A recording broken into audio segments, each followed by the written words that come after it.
Baik, Assalamualaikum warahmatullahi wabarakatuh. Izin memperkenalkan diri. Nama saya Imelda Daryani, NPM 1811070030, kelas E, semester 4, jurusan PIAUD UIN Raden Intan Lampung. Di sini saya akan menjelaskan hasil resuman dari kelompok 1 sampai dengan kelompok 7. Mata kuliah, deteksi tumbuh kembang anak usia dini. Baik, materi yang pertama itu dari kelompok 1 yaitu deteksi dini tumbuh kembang anak usia dini. Pertumbuhan dan perkembangan merupakan proses terjadi pada setiap makhluk hidup secara alamiah. Pertumbuhan akan mengalami perubahan secara fisik, sedangkan perkembangan itu terjadi perubahan dalam struktur dan fungsi tubuh yang lebih kompleks. Nah, perkembangan anak usia dini itu memegang peranan yang sangat penting dalam perkembangan seseorang individu. Agar seorang anak memiliki perkembangan yang baik, maka perlu ada deteksi dini tumbuh kembang anak yang memiliki tujuan tercapainya optimalisasi perkembangan seseorang anak. Kelebihan dan kekurangannya materi kelompok 1 ini yaitu, kalau kelebihannya itu materinya itu sudah cukup jelas dan sumbernya itu udah jelas, rapi, dan terinci. Kekurangannya itu ada sebagian materi yang kurang dijelasin dan tidak menjelaskan secara lengkap. Baik, materi selanjutnya yaitu kelompok 2 yang berjudul Konsep Kebutuhan Anak Berdasarkan Ilmu Kesehatan. Nah, kebutuhan-kebutuhan dasar anak itu untuk tumbuh kembang yang optimal meliputi asuh, asih, dan asah. Asuh sendiri itu adalah pemenuhan fisik biologis anak meliputi nutrisi, imunisasi, kebersihan, bermain, aktivitas fisik, tidur, dan pelayanan kesehatan. Sedangkan asih itu adalah kebutuhan kasih sayang dan emosional yang harus dipenuhi orang tua kepada anak. Sedangkan asah adalah menstimulasi untuk mengembangkan kemampuan sensorik, motorik, dan spiritual anak. Zat gizi yang dibutuhkan untuk tumbuh kembang anak adalah ASI atau air susu ibu, energi, protein, lemak, hidrat orang atau karbohidrat, vitamin, dan mineral. Kelebihan dan kekurangannya dari kelompok 2 ini adalah yaitu materi ini sudah mencakup semua dan mudah dimengerti. Kekurangannya yaitu tidak menjelaskan kekurangan dan kelebihan gizi pada anak usia dini. Baik, materi yang selanjutnya itu dari kelompok 3 yang berjudul Perawatan Ibu Hamil atau Perkembangan Janin dari 0 bulan hingga akhir tahapan merawat bayi dan manfaat ASI. Nah, di sini kesehatan ibu hamil berpengaruh pada kesehatan janinnya. Ketika kesehatan ibu itu memburuk, kondisi janin juga dapat mengalami hal yang sama. Janin bahkan bisa tertular penyakit ibunya. Oleh sebab itu, menjaga kesehatan selama kehamilan sangat penting untuk dilakukan. Nah, di sini ada 9 cara untuk menjaga kesehatan ibu hamil, yaitu yang pertama itu mengkonsumsi makanan-makanan yang sehat dan bergizi, minum vitamin, prenatal, olahraga ringan, menghilangkan kebiasaan buruk, mendapatkan cukup cairan. Di sini saya akan menjelaskan juga apa itu manfaat ASI. Manfaat ASI itu memenuhi semua kebutuhan asuh, ASI, asah anak. Tidak hanya signifikan pada keberatan badan, akan tetapi juga meningkatkan integrasi dan kredibilitas anak sejak dini. Nah, manfaat ASI bagi bayi adalah ASI sebagai nutrisi, makanan yang terlengkap untuk bayi terdiri dari proporsi yang seimbang dan cukup mengandung zat gizi yang diperlukan untuk 6 bulan pertama.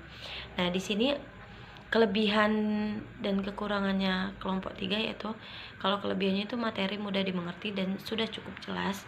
Kekurangannya itu tidak ada penjelasan gambar sehingga sulit dimengerti dan tidak diperkuat dengan teori-teori. Materi yang selanjutnya adalah dari kelompok 4 yang berjudul Mengidentifikasi dan menguraikan deteksi dini untuk perkembangan nilai moral, agama, sosial, dan emosional.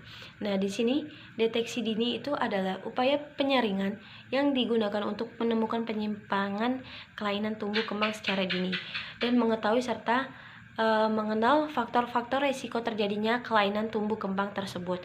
Perkembangan nilai-nilai agama dan moral anak usia dini adalah kemampuan anak untuk bersikap dan bertingkah laku.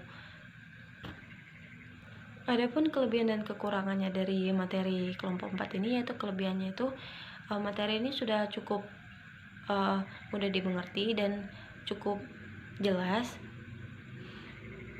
Selanjutnya di sini ada materi dari kelompok 5, yaitu yang berjudul Screening pada tumbuh kembang anak usia dini.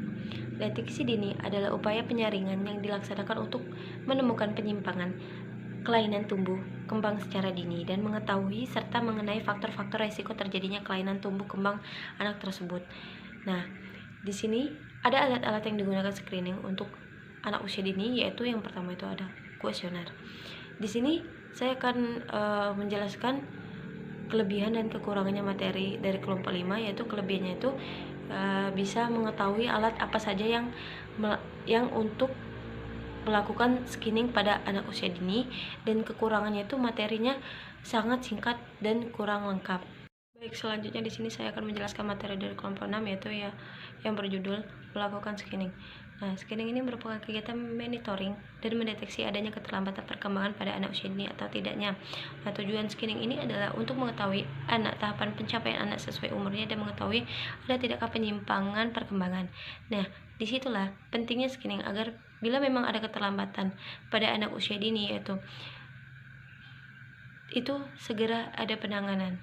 Yang pertama itu penanganannya itu hanya butuh stimulasi dari pengasuh, ada yang butuh investasi lebih formal seperti terapi wicara, terapi okupasi, dan sensori. Di sini saya akan menjelaskan kelebihan dan kekurangannya dari materi kelompok 6, yaitu yang pertama, kelebihannya itu kita bisa memahami dan bisa mendeteksi screening pada orang tua dan bukan pada anak usia dini. Selanjutnya di sini saya akan menjelaskan materi dari kelompok 7 yang berjudul proses kehamilan dan perkembangan janin. Kehamilan adalah pertumbuhan dan perkembangan janin intrauteri mulai sejak konsepsi dan berakhir sampai permulaan persalinan.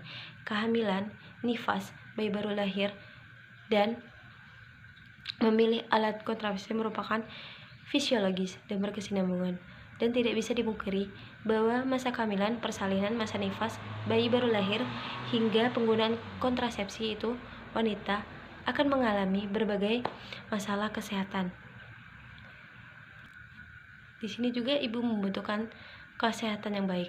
Nah, kehamilan yang normal yang berlangsung dalam waktu 40 minggu atau 10 bulan atau 9 bulan menurut kalender internasional.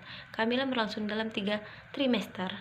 Trimester yang pertama yaitu berlangsung dalam 13 minggu, trimester yang kedua yaitu 14 minggu atau minggu ke-14 sampai minggu ke-27, dan trimester 3 yaitu 13 minggu kurang lebih 28 sampai ke 40. Nah, di sini saya akan menjelaskan kelebihan materi dari kelompok 7, yaitu materinya cukup jelas dan padat sehingga mudah dipahami. Kekurangannya itu tidak menggunakan teori-teori. Sekian hasil penyampaian resumen dari saya. Bila ada kata saya minta maaf, kepada Allah saya minta ampun. Saya akhiri. Wassalamualaikum warahmatullahi wabarakatuh.